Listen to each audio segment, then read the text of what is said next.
Good evening, शुभ संध्याकाळ, नमस्कार. सुनीता सावंत चॅनलमध्ये आपलं पुन्हा एकदा स्वागत आहे.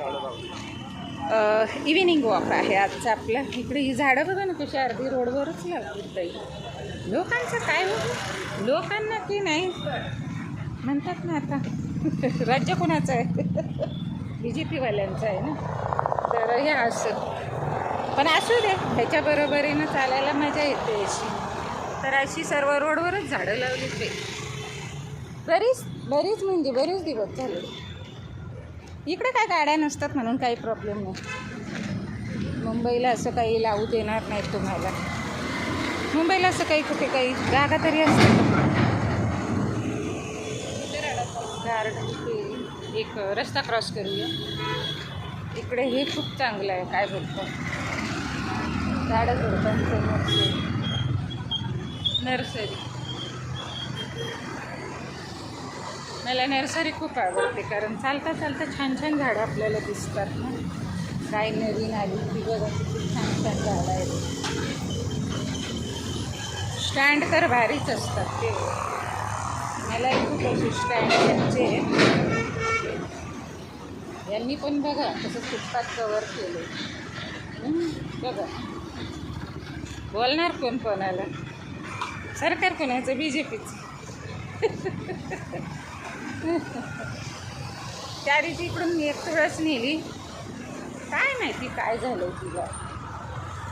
तुळसच जगत नाही म्हणतात की तुमची तुळस जगत नाही आहे तर काही नाही. तिला कुणीतरी उपटलेली, मलाही कळेन असं झालं की हा काय प्रकार आहे.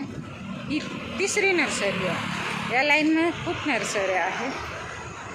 फक्त आम्ही नाही इथून घेणार आता कारण ती उगाव नर्सरी छान आहे. उगाव ती वाशीला आहे त्यांची ब्रँच. तर तिथून तुम्ही जे प्लांट घ्याल ते चांगलं असतं. यांच्याकडून प्लांट घेणं म्हणजे निव्वळ पैशाची बरबादी आहे. कुठल्याही प्लांट घ्या ते जगतच नाही. तर उगाव म्हणजे कसं त्यांचं ते प्रॉपरली सगळ्या गोष्टी असं नाही आहे की फक्त दिसतं आहे आणि घरी घेऊन लावून महिन्याभरात ते मरून जातं प्लांट. असं नाही आहे, फसाव धंदा नाही आहे चांगला. तर आकाशात ढग आलेत काळे दाटून. पाऊस काही नाही आहे आजचं हवामान वातावरण. आणि इकडून उगाचच आले. मला आधीच आवडत नाही. आपण पाठीमागे जाऊया परत. हा रोड आहे भरधाव चालूच असतो तो बघा. हा तिकडून त्या पटणी कंपाऊंडवरून येतो. त्याला मिलेनियम पार्क पटणी कंपाऊंड तिकडून येतो, सेक्टर 20. आणि त्याला हे म्हणतात मागे त्या दिवशी माइंड डोक्यात माइंड स्पेस. तर ते माइंड स्पेस त्या बाजूला आहे तिकडे पाठीमागे. त्या दिवशी मला तो शब्द येत नव्हता. मग म्हटलं आता राहिला लक्षात mind word in my mind. तर त्याच बाजूने जाऊ आपण. हा रोड नको, हा दुतर्फा रोड आहे आणि भरधाव रोड आहे. हा ठाण्याला जातो. म्हणजे आता म्हटलं ना ते मिलेनियम पार्क माइंड स्पेस. इथून सरळ पुढील 5 मिनटावर मिलेनियम पार्क येतं म्हणजेच माइंड स्पेस. तिथून टर्न मारून कॉर्नरवरून ठाण्यामध्ये एंट्री होते. तर नर्सरी आहे तिकडे. उस दिन का तुलसी लेके गए थे ना आपसे, वो दोपहर नहीं क्या मैं आई थी बेटे के साथ घूमने. अरे सूख गई वो, पता नहीं क्या हो गया. तुम लोगों के पेड़ पौधे क्यों नहीं यहाँ अच्छे लगते हैं घर में जाने के बाद, पता नहीं. अब मुझे नहीं कुछ सुनाई देगा. मैंने बस आपको बताया, मैंने बस आपको इन्फॉर्म किया की वो तुलसी ये हो गई. आता माझ्या हे कानात आहे कुठे काय त्याला, आणि मला कुठे ऐकायला येतं. आणि त्याच्या कुठं ओठांकडं बघत बसू कारण तो आता थुकला पचाक्कन तिथे. असा काहीतरी त्याच्या तोंडात किती तर काय ते असतं ना ते भरलेलं, ते जिथे बसला तिथेच थुकला. आपल्या बापाचं काय जातं आहे चला. नाहीतर ते आपल्या बापाचं काय जातं. काय रे खंडू, खंडू कुठे चाललाय बघा ना खंडू. तर मला की नाही कुत्री मांजरं कुठेही दिसत त्यांच्याशी बोलत असते. दिसती नर्सरी आहे ही, आता ही दुसरी तिसरी आहे.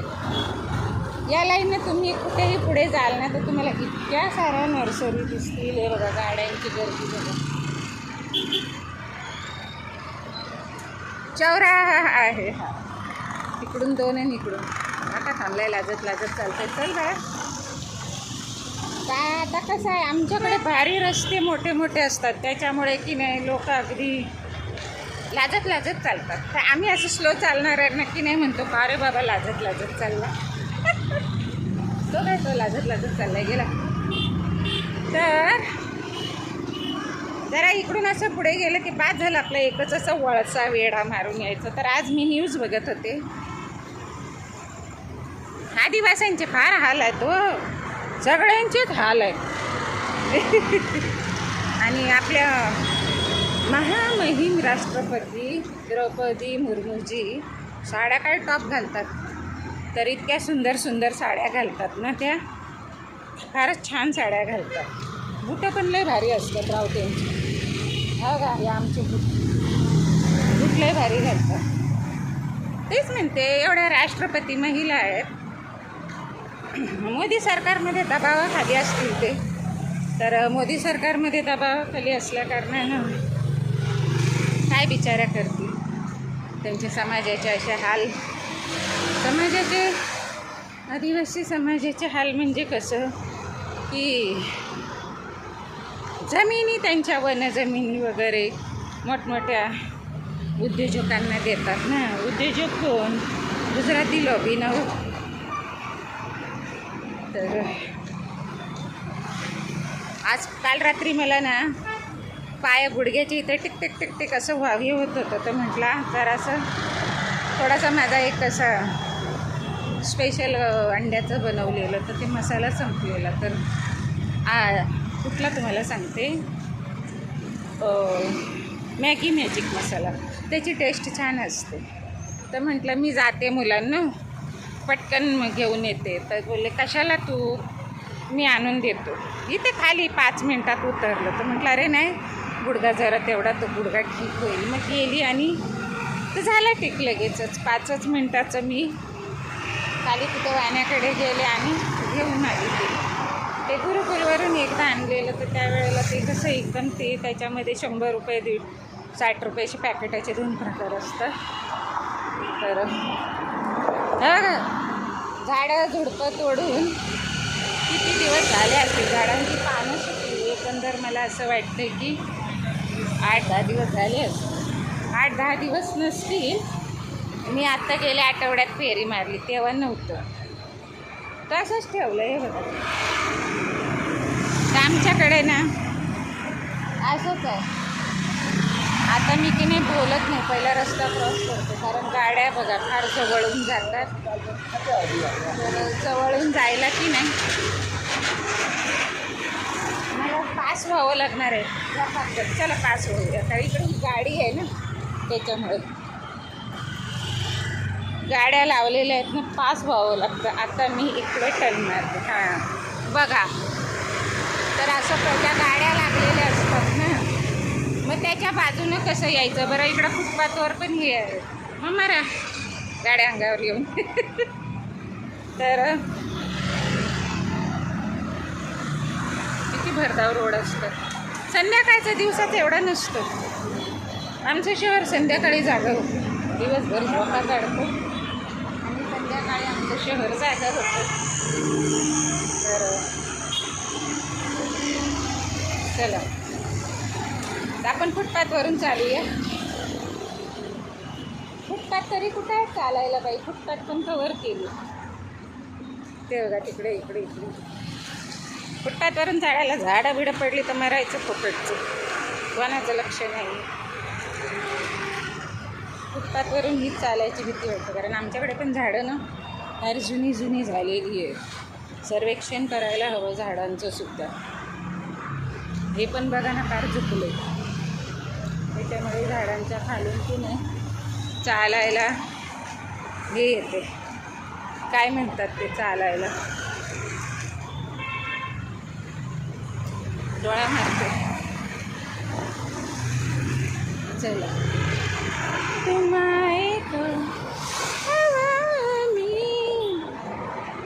नशा है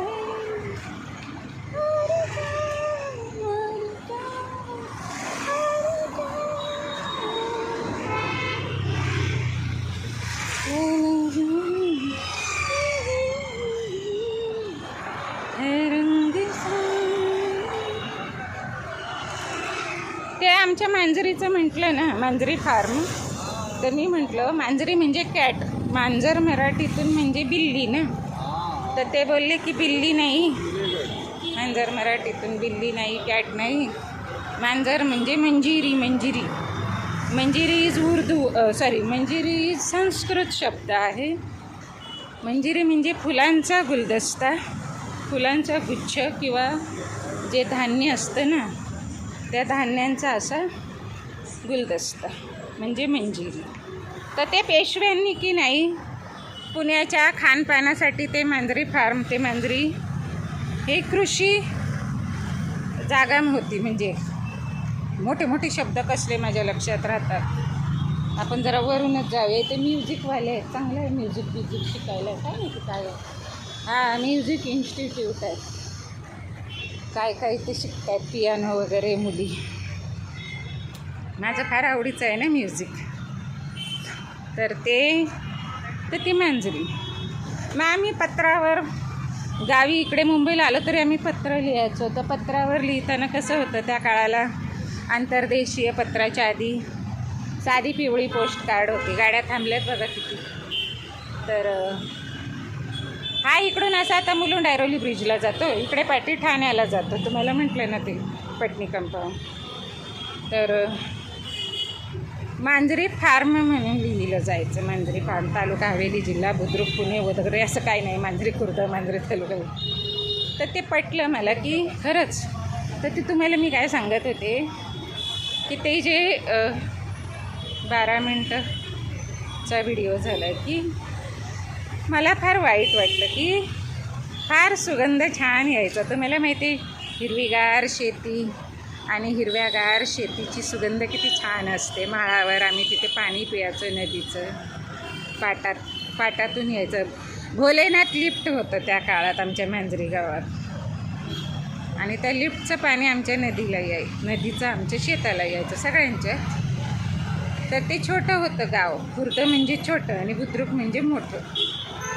तर ते उर्दू शब्द आहे. खुर्द आणि बुद्रुक हे उर्दू शब्द आहेत. खुर्द म्हणजे मोठं, बडा, आणि बुद्रुक म्हणजे बडा आणि खुर्द म्हणजे छोटा.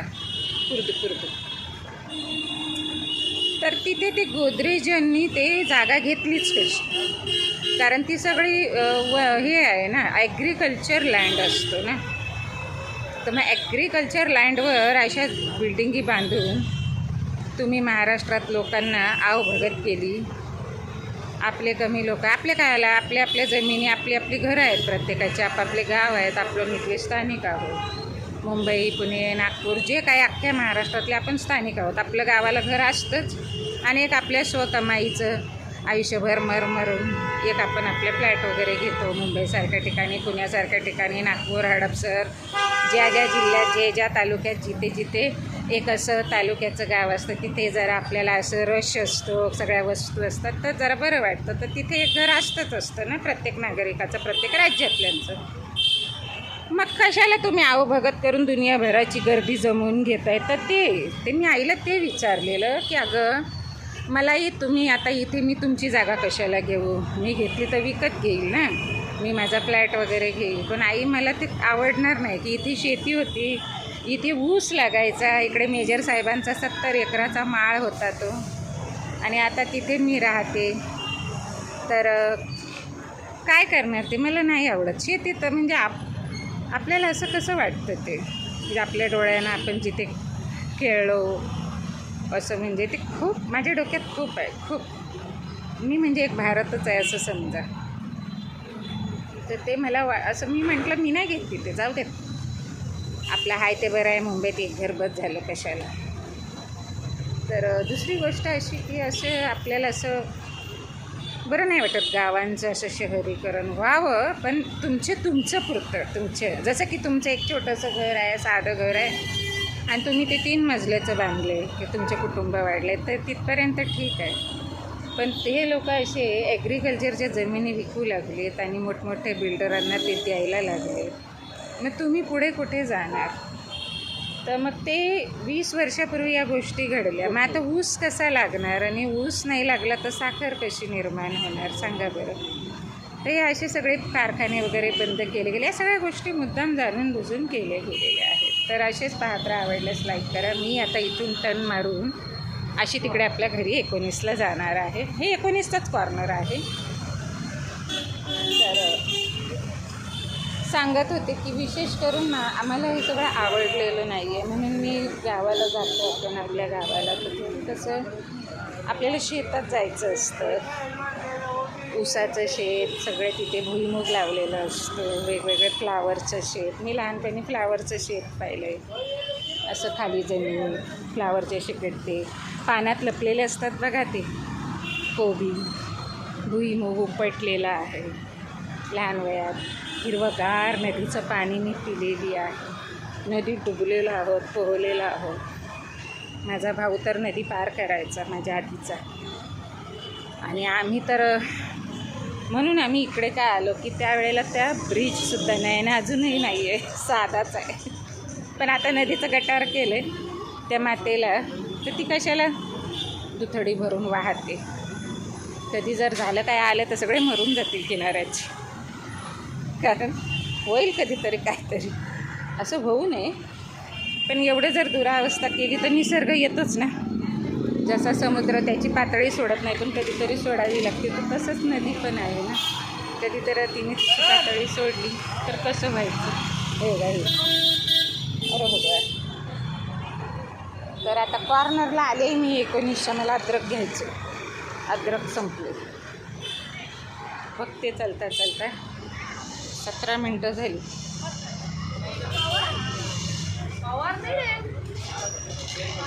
आता मी इथे 30 वर्ष आहे. त्याच्या आधी भांडूप 10 वर्ष आणि त्याच्या आधी लोहरबरे. तर माझे जीवन आहे 52चं सध्याचं. तर ते गावाला जाणं मग ते काय तर ते 5 रुपये हंडा भरून ते लोक ते ह्याचं पाणी देतात बिस्लेरीचं पाणी. तर बिस्लेरीचे प्लांट लावलेत त्यांनी तिथे बिस्लेरी पाण्याचे. नदीचंच पाणी ते काहीतरी करत असते. तर असं सगळं तुम्हाला सेवा सुविधा द्यायच्या नावानं तुमच्याकडून तुमच्या जमिनी काढून पैसे देतात. पण ते डेव्हलपमेंटवर आहेत ते सगळं करताय परंतु तुम्हाला बेघर व्हावं लागतं ना. तशीच पाहत राहावं. तर चला ठेवते. Bye bye.